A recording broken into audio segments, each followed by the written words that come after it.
Okay, good afternoon, everyone. Good afternoon, everyone.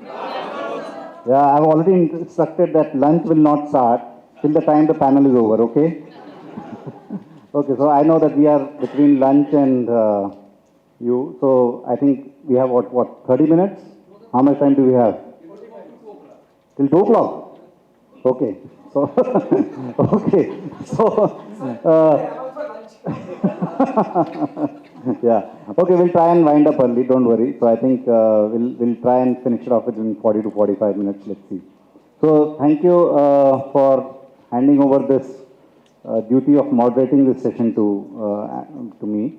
We have very distinguished panelists here with us today, and some of them have come specially for this session all the way from Bombay, and you also from Bombay, right? So and Gurpreet, huh? Gurgaon. Delhi? Okay, so I come all the way from Gurgaon for this session, so definitely. So a lot of places people have visited this place too, and I think we have very interesting sessions lined up after this lunch also. So wonderful arrangements, of course, by HRFI. Now the topic for this session is also very interesting. Okay, I don't know whether how many of you know the topic for this session? Huh? No idea. Okay. So the topic for this panel discussion is very, very interesting. That how do we, as HR professionals, make organizations future ready? Okay. Is it relevant or no? Yeah. So do you think HR can make it future ready? Yeah. HR has a role to play. Yes. Okay. Good. So we're going to ask this distinguished set of professionals here as to what are they doing to make organizations future ready. Okay, so one thing is for sure, definitely, that so there's a saying that one thing is very, very certain, that future is very, very uncertain, right? So this is something that we all know, and I was attending one session last week, as Mr. was saying. We were all together in a CHRO conference in Goa last week, and Shiv Kumar said, that there's a lot of disruption happening, and his inaugural session said, and the average age of an organization, average lifespan, because we used to hear, this organization is 100 years old, this organization is 50 years old, etc. It says the average age of Fortune 500 companies nowadays is 17 and a half years. Okay, so that's the kind of, lifespan that an organization has, right? And that's why we used to, my dad used to work for a company called ACC, and of course he's worked the whole lifetime there, right? But nowadays, you don't hear that easily. So I think there's a big change happening around us. And somebody said there are 4 Ds happening around us, right? One, there's a lot of demographic change that are happening in the kind of talent that we hire, talent that we retain, talent that we want, the skilling, what Mr. said. The second is digitization. I think that was also covered in the earlier session by Nathan. So digitization is happening. The third one is there's a big push around what you call as localization, right? So it's called deglobalization. Okay? And the fourth one, which we are hearing a lot nowadays, fourth D is decarbonization, right? Which is, again, somebody must have heard in sustainability, ESG, etc., all those kind of things. So these 4 Ds are definitely changing the world very, very fast as compared to what we have heard so far. So the first question to the panelists, and I don't know whether we should, because you moved my chair from that side to this side, so I'm going to start with you. So Mr. Tilak, Manjul Tilak, we'll start with you, and of course, rest of the panelists will also add. The first question is, what is happening? What are the changes that you're witnessing in your industry and your company, in this industry? And so, and do you think that, there's also a change in the way you look at talent because of that? So, first question to, Thank you. all of you, in fact. First, we start with Manjul. Thank you. So, Sukhjit, I belong to the financial services sector, right? And there were 2 black swan events that happened. Okay? The first black swan event, everybody is aware, which is COVID, right? The second black swan event that happened some time back was called demonetization. How many of you remember that? Yes. So these two black swan events, I think, paved the way or gave a lot of impetus to the whole financial services industry. The case in point is, the whole infrastructure, the financial infrastructure that the government has created, Aadhaar, the payment tech, the payment platforms, etc. I think that is one very, very key thing which is kind of, moving in the industry. And I think that has led to a lot of growth of the whole financial service industry. The second, shift that I can think about, or the second imperative that's there in the financial services industry, is the entire open banking, digital banking, the account aggregator framework or platform. All those things have again, given us a huge step forward. And the third and the most interesting thing is, this entire integration of data science, technology, risk analytics, everything included. I think that is the third big opportunity.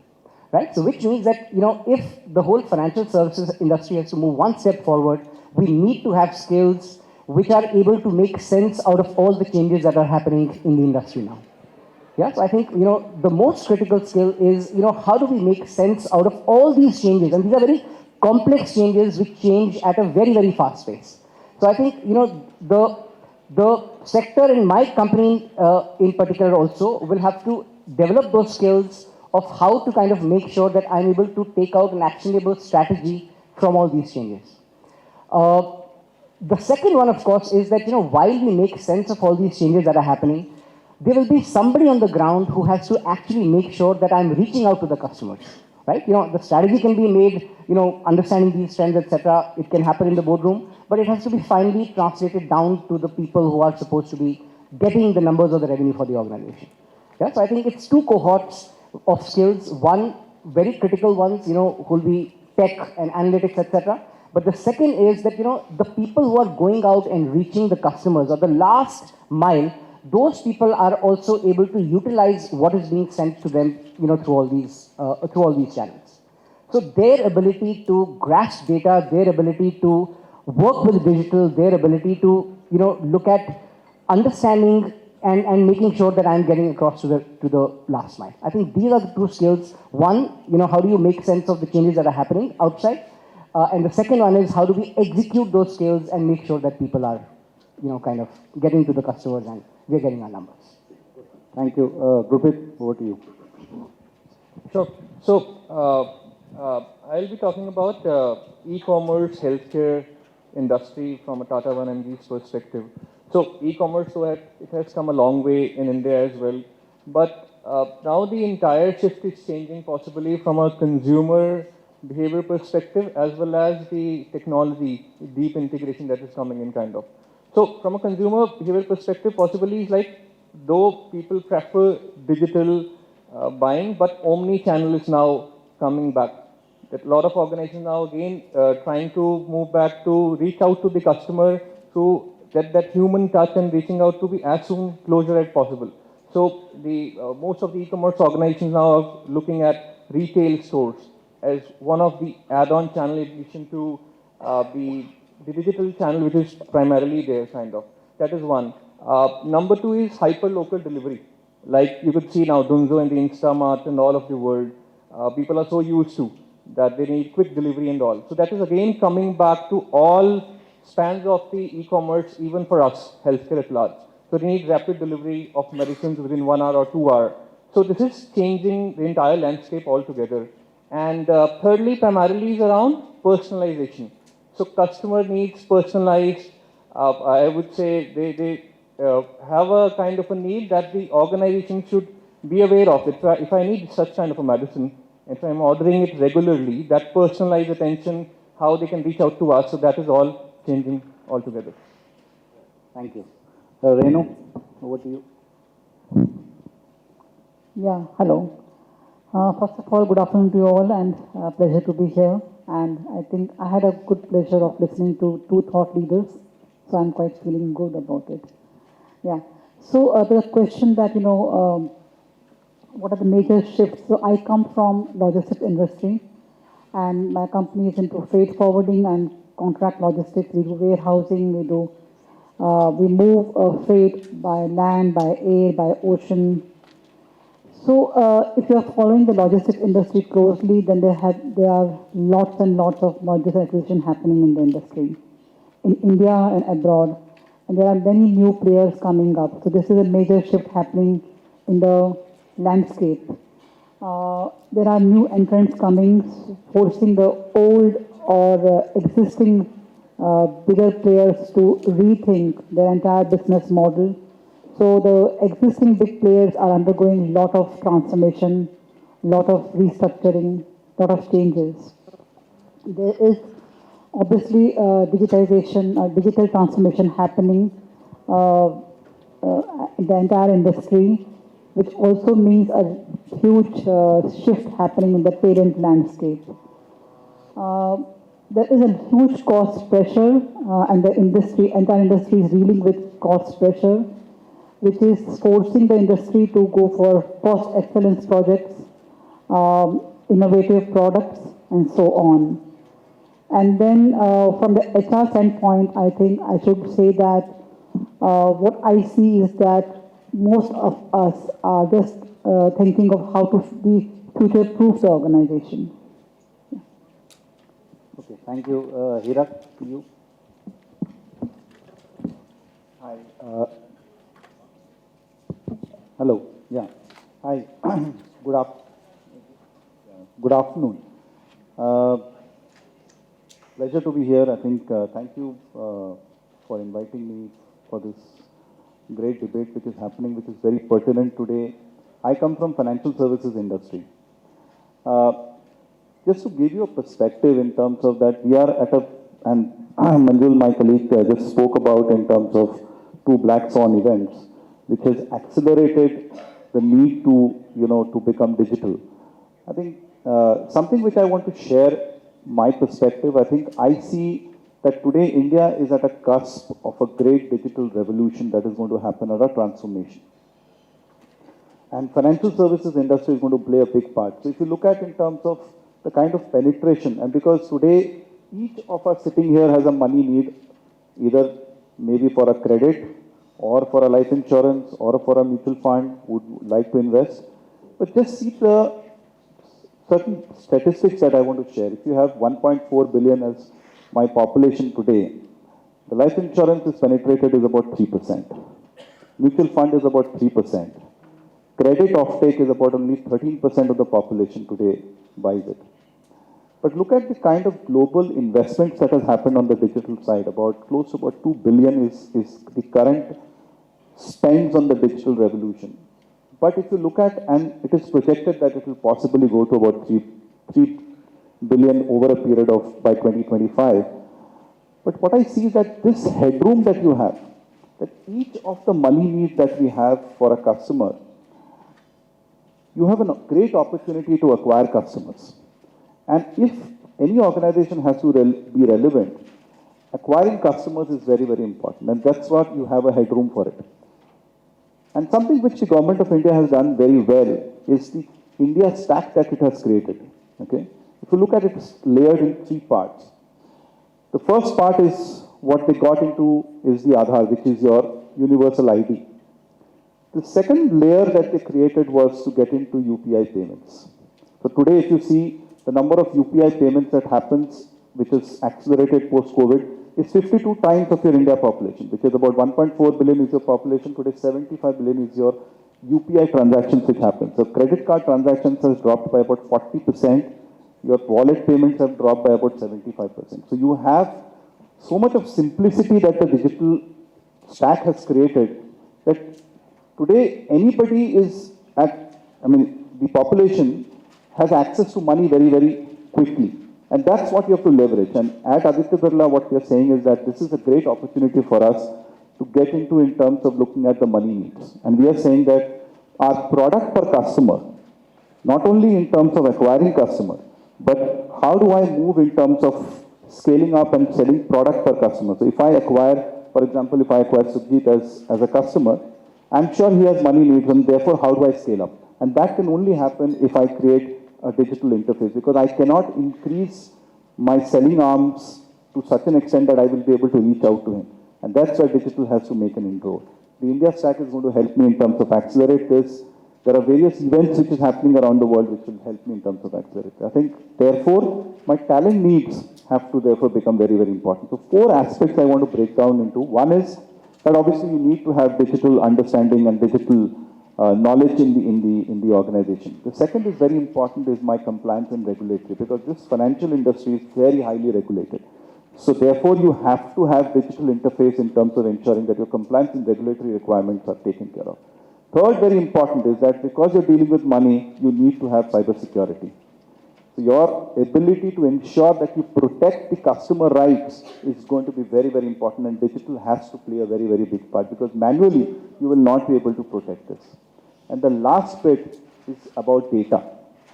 And data is the new gold. Data is the new fuel. I'll share with you a very interesting aspect is that the cost of data globally, India is the cheapest. It's about 9 cents. The next one is Israel.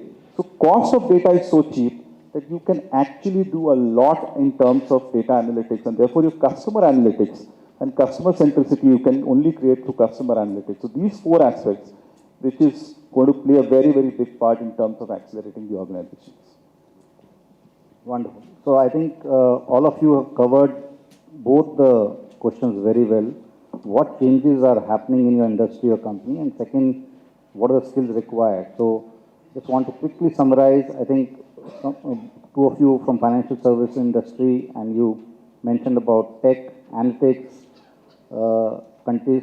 continuing need for compliance and regulatory compliances, and also cyber security and data protection, etc., is very, very important as we go forward. Very interesting fact about logistics business models changing, new entrants coming, and also about e-commerce now.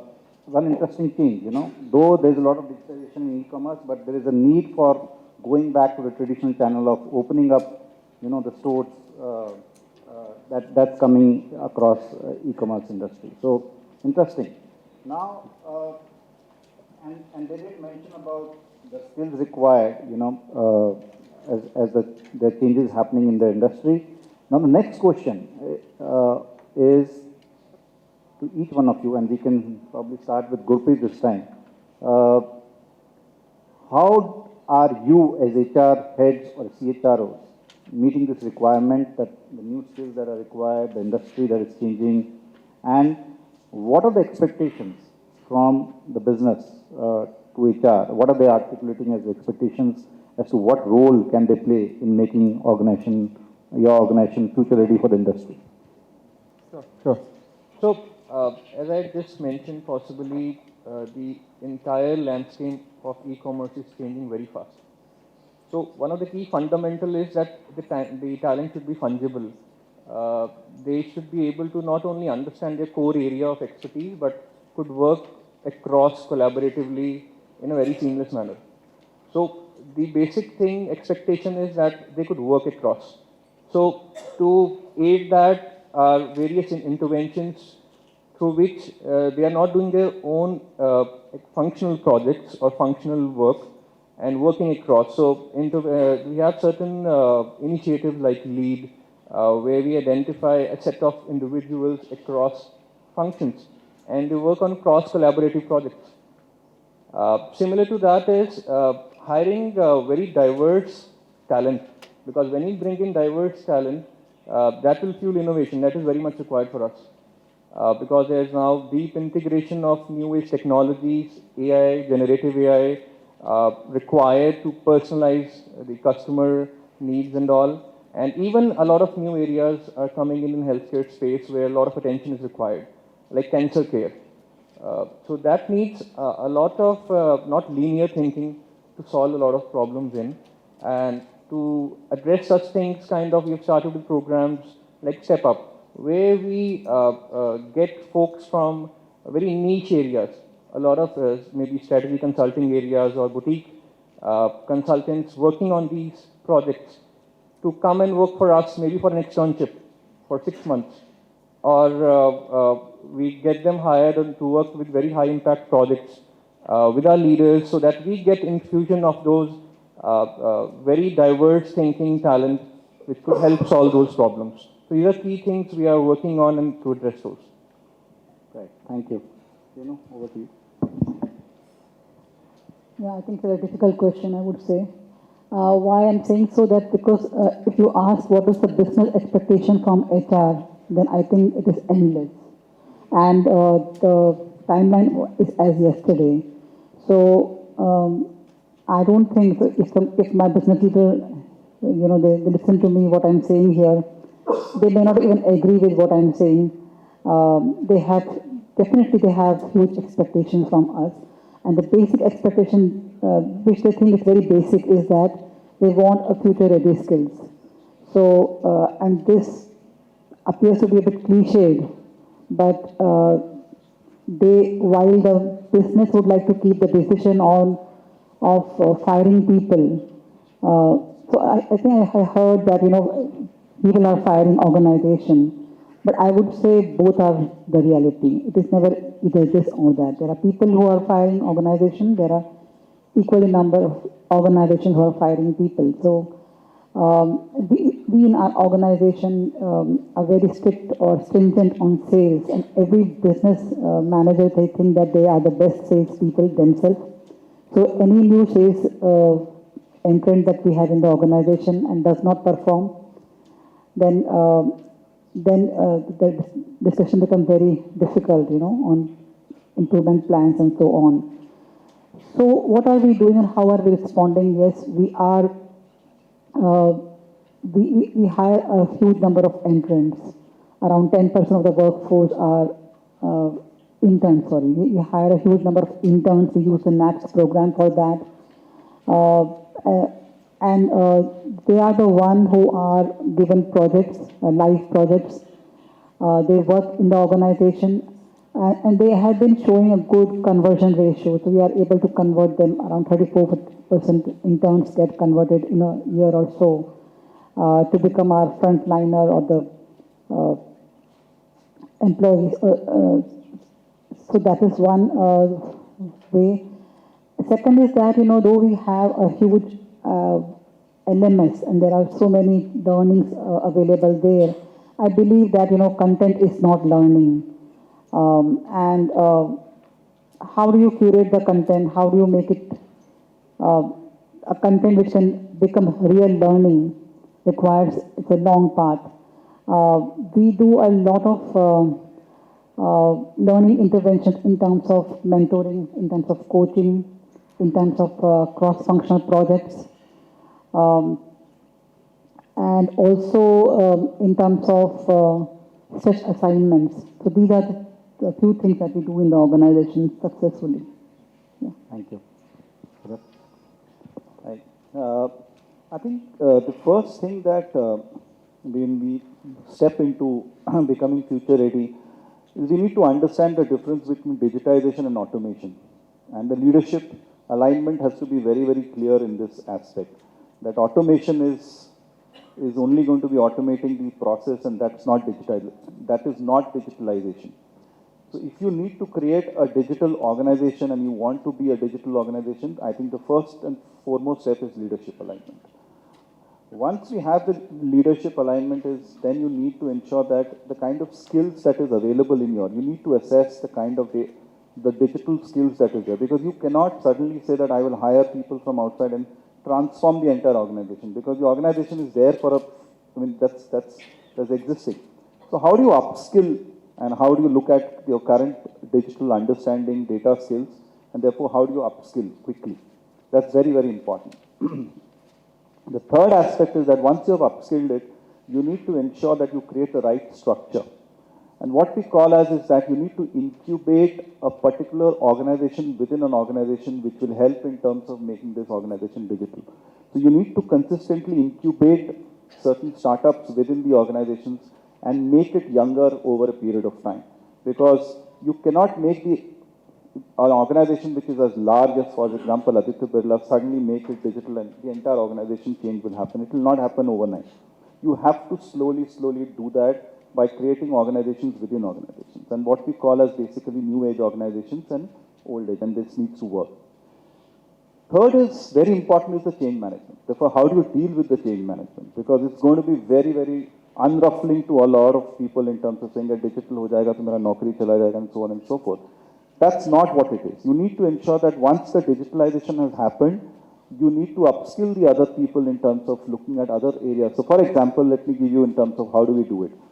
For example, a loan today used to take a lot of time for us to clear underwriting and so on and so forth. Today, if I am able to disburse a loan within 2 to 5 minutes, my operation critical path has gone into digitalization. So, is my operation staff therefore out of job? No, I can leverage them for more customer acquisition. That's what you have to understand. That this change management is very, very important. That how do you therefore psychologically and behaviorally align your organization and deal with this change management? So these are 4 aspects I see in terms of when you have to really, and HR has to work very, very hard in terms of making this happen. The last bit is about the regulatory and the risk part of it. So how do you deal with all that is going to be very, very critical, specifically from the financial industry. So risk management is a very, very key arm which you have to deal with. Thank you. Manjul, over to you. Right. So I think the 3 of them have covered almost what I wanted to say.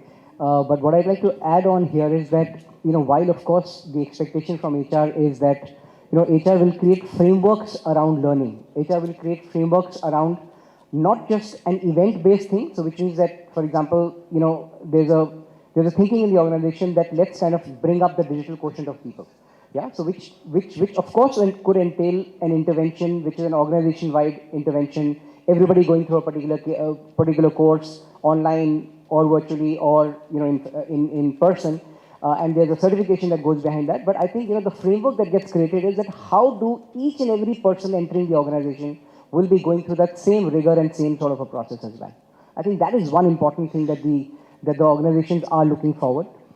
Second, of course, is I think the organization is looking towards HR to bring in some sort of innovative solutions. Yeah, so which means that, and Sukhjit, I can give this example because we did this together in Kotak, which was my previous organization. I'm a little too new here in the current one. Yeah, so we did this hackathon, if you remember. Yeah, so I think one of the future skills that was required, not future, it's a present skill as well, of customer centricity. We did a hackathon. Everybody's familiar with a hackathon? Yeah? IT companies mostly use this and, they'll do it on a scale. We did a hackathon in Kotak Bank for the first time, which covered close to about 1,700 branches and about 13,000 people. Yeah? And that is, one intervention that we thought of driving the customer centricity message, and I think we drove it hard. There was a, huge, I would say, a communication campaign that we kind of drew around that, and not just branch banking where we did this intervention, we did involve a lot of other support and other partner functions as well. Yeah, so I think the organizations look forward to innovative solutions from HR of how do you kind of make sure that this particular skill is imparted to people. That's the point from my side. Thank you. Okay, great. So I think a lot of new skills that are required, of course, that came out, and you mentioned about diverse talent needed. There's a gig workers, but very interesting fact, the gig workers are not actually at the lower end frontline level. Also consultants needed, which is a high-end talent needed, and there is of course leadership alignment needed to drive digitalization versus automation. There is also still, SOP compliances, risk management, etc., to be taken care of while we are making all the changes. And the biggest thing that was mentioned about is managing change. I think that's very, very important. Now, there are, I think, multiple examples that came out, and Manjul mentioned that, he worked for the same bank, leading bank, one of the leading banks in India. And I think one definitely change that we witnessed there together is that, the profile of the customer or visiting the branches is definitely changing. We hardly go to the physical branches, to do our banking, to take care of banking needs. So I think when the profile of the customer is changing, I think there are a lot of changes that are required in the kind of talent that takes care of whether it's digitization or physical branches, etc. So there are multiple examples from different industries that the talent profile is also changing, you know, when we are hiring people for different roles in different companies. So there's also mention about lot of focus on tech and analytics kind of people hiring in every industry nowadays as compared to what it was earlier. Now, the third question and very important question for us as HR professionals is that if there's so much of change happening around us, what are we doing to upskill ourselves in this new era, right?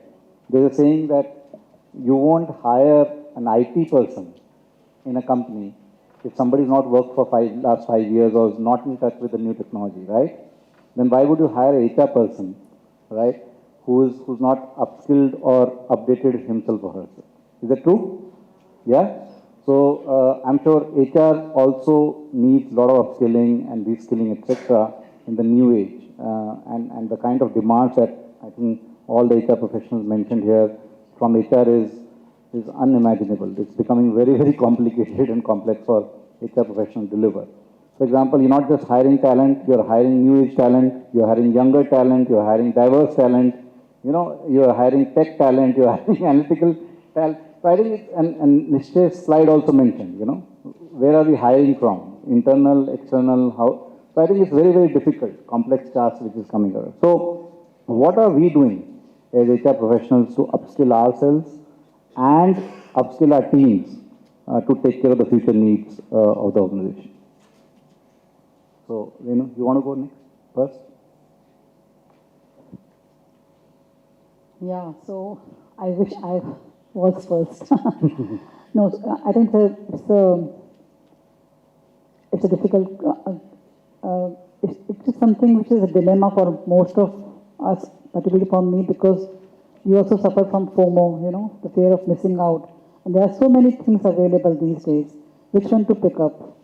And so I think I just use very simple checklist that if it is relevant for my organization, then only I work on those aspects. I do participate for myself and my team. I encourage them and myself to participate in major events, be it tech HR event or any conference and so on, whether it's online or physical. Mentoring. So I've undergone a female mentoring program within the organization from a accomplished female business leader. Coaching. We have executive coaching program available for the CXOs, and I've been in 2 such programs. Doing some live projects. So we have some ACE projects, like these are business projects, live business problems, and 3 of my team members are this year participating with other business team in those projects. I think I'm also an executive sponsor to a customer, and I think when you go with your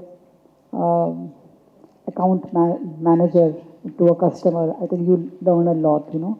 There's an outside-in approach comes. So these are the ways I think we can keep ourselves abreast and updated. I think the first is, I think we all have spoken about is upskilling, and that you need to consistently upskill yourself. You need to be in line with what is happening around the world. You need to make yourself aware. One is the self-awareness that we are saying, and you need to invest in this. For example, if you ask myself, I have personally, went ahead in terms of looking at understanding what are the kind of digital transformations that is happening in the financial sector. So I went ahead in terms of registered myself in National University of Singapore to really educate myself in terms of what is the kind of trends that is there in the financial sector as far as on the digital side is concerned. The second aspect which we drive very highly in Aditya Birla is that we are now running across for leadership level is upskilling them on awareness of digital tools. Digital awareness, data science awareness, data analytics, and therefore that's something which we're keeping on upskilling them. The third is that we need to understand of this taking decision which is data-based. I think most of our ability of taking decisions is gut-based. Now we need to now gravitate and move toward how to take a decision which is data-based. And that's something which is very, very important, and we are driving that in the organization, saying that take decisions which is data-based, understand data. And that's something which we are upskilling very, very rigorously and taking it to a little larger scale, that I would say. The fourth aspect which we are doing is that we are saying we've started a concept called as Infinite. This is nothing but incubating startups. So for example, if I have an idea which I want to talk about, I put it on the portal and there is an evaluation committee and we fund those startups. So the organization, Aditya Birla, is funding those groups within the organization. So for example, I partner with 4 or 5 people and my project becomes something which is if organization wants to fund. So there are about 22 odd current running startups within Aditya Birla capital itself. And this is going to go on and we are going to multiply. They're saying that fund them. And that will help in terms of upskilling them, knowing that what is going to take them forward on the digital quotient. So these are a couple of things that we need to know. And the last bit is that we need to also understand what is HR specifically has to understand that we need to be an agile organization. And for that, you need to also do a reverse mentoring. That means you will have youngsters coming into your organization. You don't need to only say that I will go and upskill myself outside. You need to also be on the job in terms of saying that, okay, let me do a reverse mentoring. And that's something which we are actively sponsoring and we are actively propagating. Saying it's learn from the people that you're hiring. So if I hire a data scientist, if I hire a digital blockchain guy, that guy has skill. So we need to learn from that. And that's something which we are actively sponsoring, as I mentioned.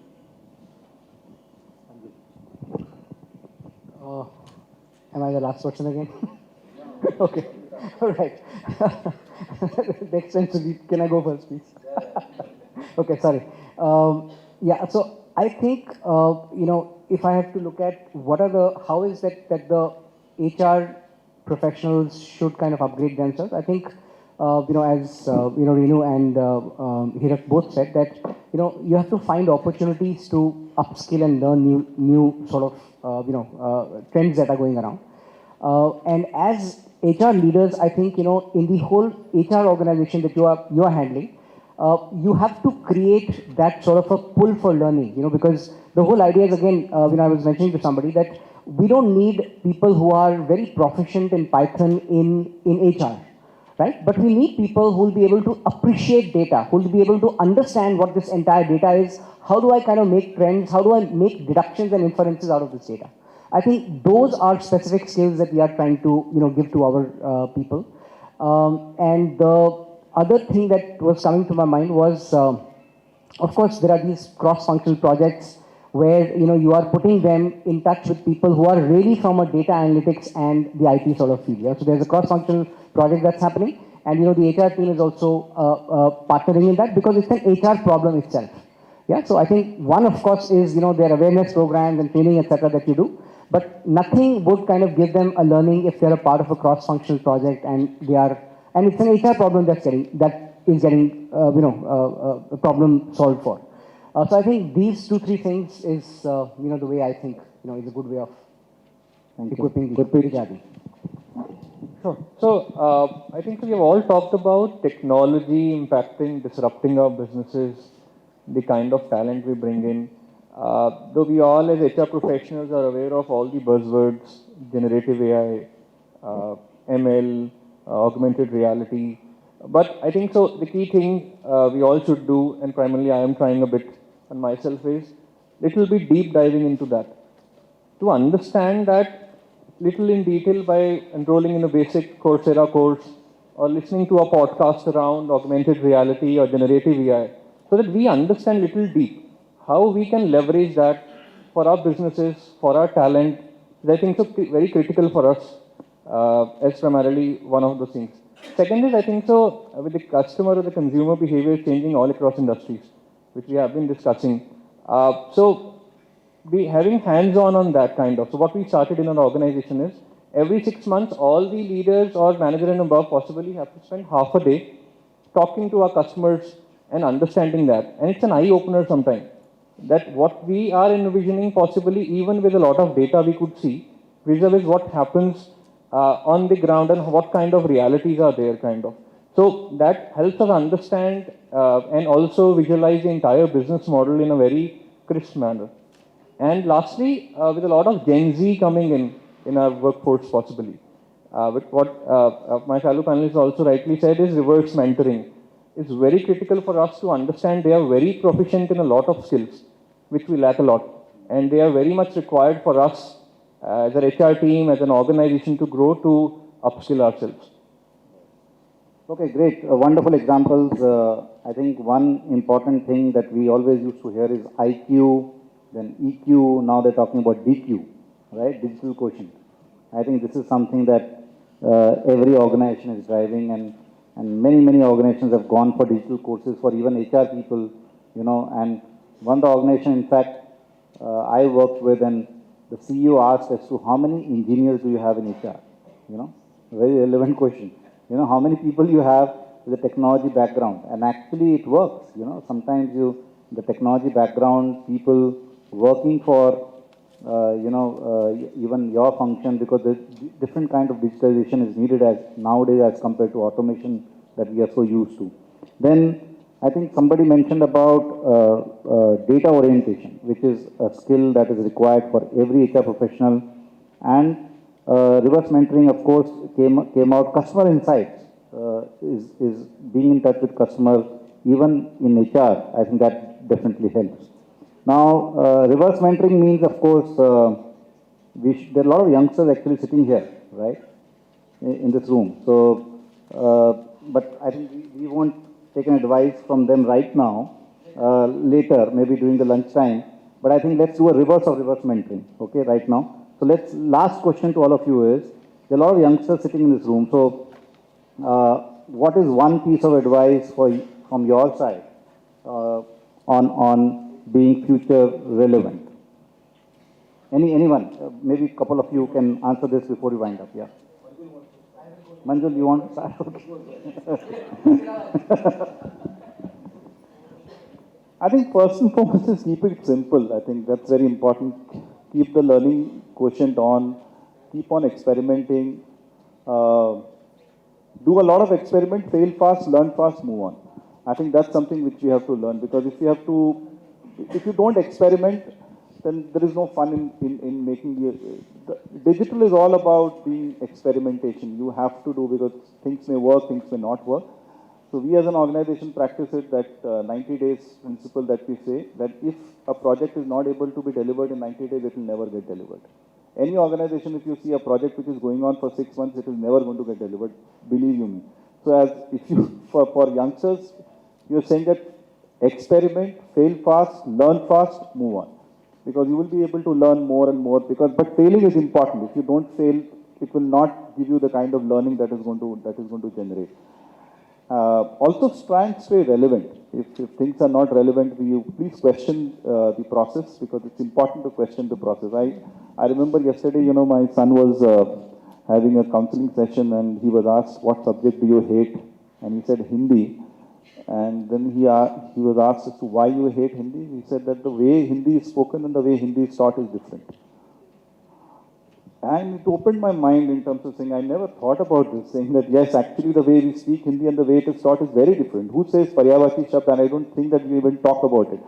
But that's something, so question the basic fundamental if it is not making sense in an organization, because that's why we are hiring you for. We are hiring you to understand the system from outside in and question the fundamentals, because that's when the organization becomes relevant. If the organization doesn't become relevant and continues to do the traditional way of doing things, I think organizations will age, because organization also has a life cycle, so it will keep on aging. But we are hiring these youngsters, we are keeping on hiring you all to ensure to give us these insights and question and move on to try and renew ourselves. Anyone else wants to take this? Yeah, I'll just take this one quickly. So my 2 cents, Sukhjit, on this is that there is no way you can escape learning these skills. Okay, there is no way you can not learn about data analytics in HR and all these new things that are going on. But one thing that I would leave you with is that all these are typically, mediums or channels of delivery. The basic HR will always remain the same, right? So which means that, talent engagement you might be reaching across to your employee or getting to know what's in the employee's mind much faster. But what action you take is always going to be, the basic rule of HR. Right? So please don't forget that. I think that is something that will always form the crux of this function. The medium of delivery at this point in time is digital and data and all those things.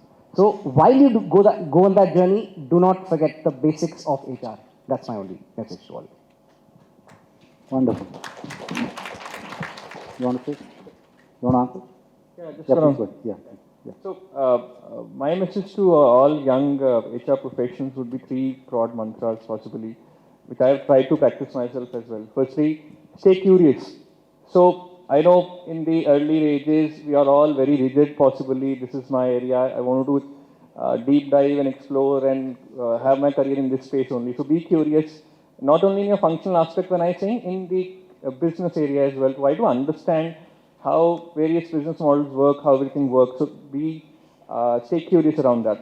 Number two is stay open or be open around any new opportunity coming up, possibly in a very different landscape, in a new startup, or possibly a new arena altogether. Don't be fearful of that.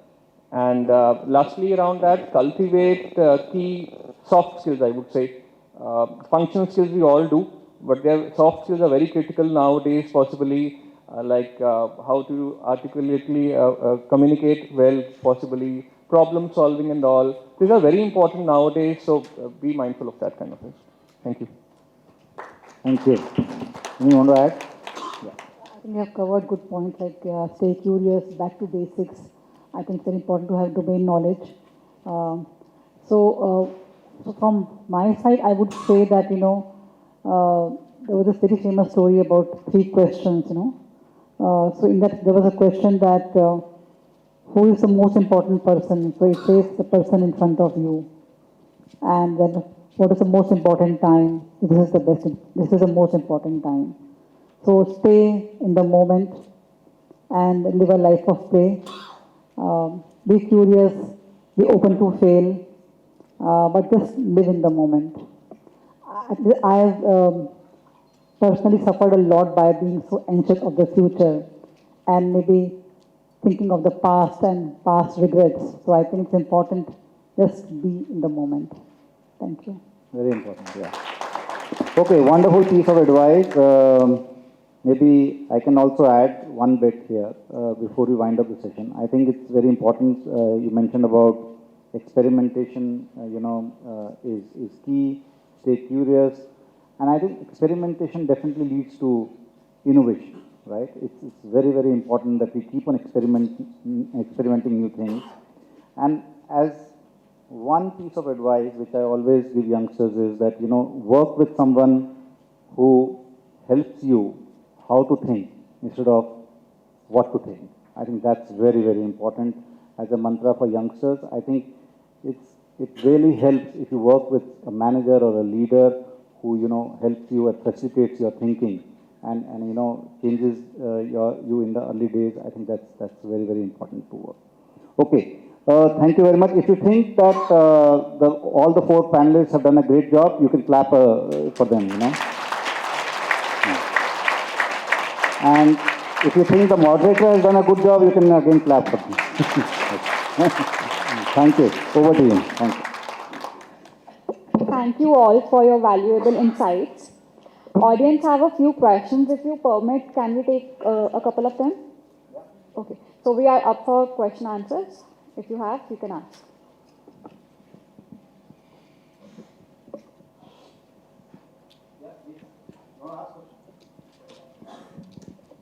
Hi gentlemen, I think I was hearing to all of your sessions. I think many times you talked about generative AI. How do you think that is adversely affecting HR in coming future? I would say not at this point. Do you think somewhere it is, when you say about basics, generative AI can do basics, right? Do you think in a couple of years this department as a whole can be considered as substituted, or we think of looking for something else when we think of shrinking the organization as a whole? The second is a funny question you may choose not to answer. You talk about empathy. So where does that empathy go when we interview someone and do not get back to them? right? This one you can choose not to answer. Okay, let me answer your second question first. Yeah, let me answer your second question first, because I think something which Manjul spoke about is that we need to don't forget the HR. So empathy doesn't go out anywhere, because you're dealing with humans, you're not dealing with machines. So the empathy quotient will never go out. So that is something which is given, that if an employee writes to you asking for something, you need to respond to that. While there are certain aspects of queries which will get responded by bots, but there are certain aspects you need to stay connected, because you need to know what is happening on the ground. That's something I think Manjul also spoke about. Second aspect, the first question in terms of generative AI, I think, see, when computers came in, we became more efficient. I think any technology which is coming in is going to make you more efficient. It's going to make you more error-free. You have to look at it from that aspect. It is not going to replace anything. It is not just taking the place of anything.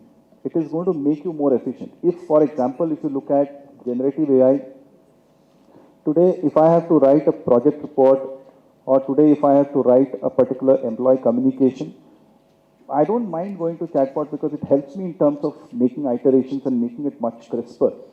So what's wrong in that? It's not going to take my job as somebody who's going to write. It's just going to take, what happens is that if I had taken a full day to possibly curate a communication, chatbot today will help me in terms of doing it in an hour. Okay? Or maybe with much lesser time. So therefore, I can use that particular time which I would have spent in this particular aspect into something else. You have to look at it in terms of how you can become more efficient by using this technology. You cannot look at it in terms of that it is going to take up something else and it's going to replace something else. I'm seeing it from this. This is my perspective. I see it from this aspect. I'll just add one more angle to the first question. That while there's a report that ChatGPT has generated for you, you cannot abdicate the responsibility that boss ये report तुझसे बनाई है. If the report is not good and it is not meeting the quality standards that your peers or whoever is asking for it, then you are accountable. So you are using it at your own risk. I'm not saying in a negative word, but we are saying that it will help you save time, but you are the person who is accountable for what you're supposed to deliver. Okay, ChatGPT is not going to help you there. Good. So I hope this is answered. Yeah. So any other last question, because we have to be empathetic towards your lunch time also. So just yeah. Last question.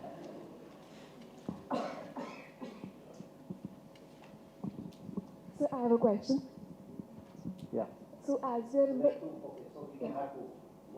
So I would like to ask, as we are in the era of remote, so how to ensure and reimagine the well-being initiatives in an employee engagement? Well-being initiatives. Yeah. What's your question? I think the mic also looks like. Sorry? It's not working. Yeah, we can hear you. Please go ahead. Yeah. So, as the HR head of my organization, the prime focus of my CEO is only culture.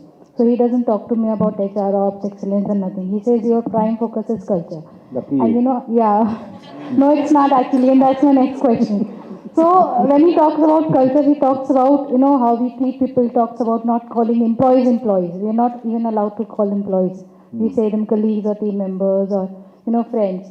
So my biggest challenge is that if we talk about culture, what are 2 or 3 milestones that I have to start with, that I'm absolutely blank on, except on obviously thinking about how the syncing has to happen, how we treat people, and obviously putting on insights from the data as well. But what, as per you all who are the industry veterans, should be the things to be focused on? Yeah, please. Renu is on. I think you should go back to your boss and ask what does he mean by that, because he is the one. No, it is not HR job.